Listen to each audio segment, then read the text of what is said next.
जल्दी से पूरी ताकत से भागो, नहीं तो वो हमें अपने पैरों तले कुचल डालेगा। वे बहुत तेजी से आगे बढ़ रहा है, जल्दी करो। जंगल के सारे जानवर तेजी से भागे जा रहे थे क्योंकि उन्हें अपनी मृत्यु साफ नजर आ रही थी। हर ताकतवर छोटा बड़ा जानवर तेजी की रफ्तार से आगे बढ़ रहा था क्योंकि एक बहुत ही खतरनाक विशाल बाघ उनके पीछे पड़ा था। कुछ जानवरों को तो उस विशाल बाघ ने अपने पैरों तले रोक दिया। उसकी गर्ज और तूफानी ताकत से जमीन दबदब हिल रही थी और वो जानवरों का खून पी पी कर और भी ताकतवर होता जा रहा था। ऐसे में कुछ जानवर बहुत घबराते हुए मीना बकरी के पास पहुँचते हैं। मीना बहन, वो सब तबाह कर देगा, किसी को नहीं छोड़ेगा वो। तुम क्या कह रही हो? कौन नहीं छोड़ेगा किसी को? 100 जानवरों की तूफानी ताकत लेकर एक विशाल बाघ हमारे जंगल में घुस आया है। वो सबका खून पी रहा है।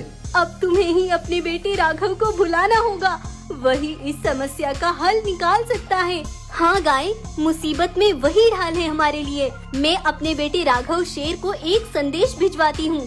तब बकरी एक बाज को संदेश लेकर राघव तक पहुँचा देती है। राघव उसे पढ़ते ही वहाँ से निकल लेता है। लेकिन आप भी यही सोच रहे होंगे कि यह सफेद शेर एक बकरी का बेटा कैसे हो सकता है। दरअसल हुआ कुछ यूँ था कि आज से 20 साल पहले रामू शेर और उसकी पत्नी एक साथ रहते थे। रामू की पत्नी ने 2 जुड़वा बच्चों को जन्म दिया और उसने वहीं दम तोड़ दिया। रामू बिल्कुल अकेला हो गया था। रामू ने अपने एक बेटे का नाम राघव और दूसरे बेटे का नाम रघु रखा। अब रामू दोहरी जिम्मेदारी से घिर गया था। पहले वो बाहर काम करने के लिए जाता और फिर आकर अपने दोनों बेटों को संभालता। रामू के लिए जिंदगी बहुत मुश्किल हो गई थी। तब उसने अपने जुड़वा बच्चों के लिए दूसरी शादी कर ली।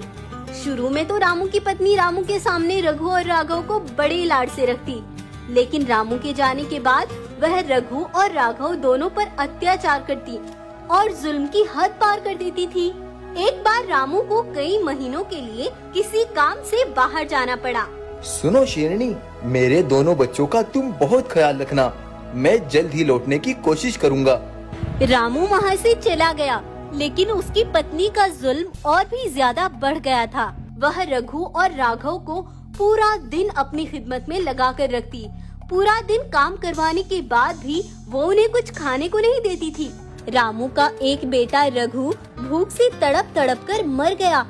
रश्मि ने जब ये देखा तो चिल्लाते हुए बोली, तुम ऐसे घूर घूर के क्या देख रहे हो? अगर तुमने अपने पिताजी के सामने जुबान भी खोली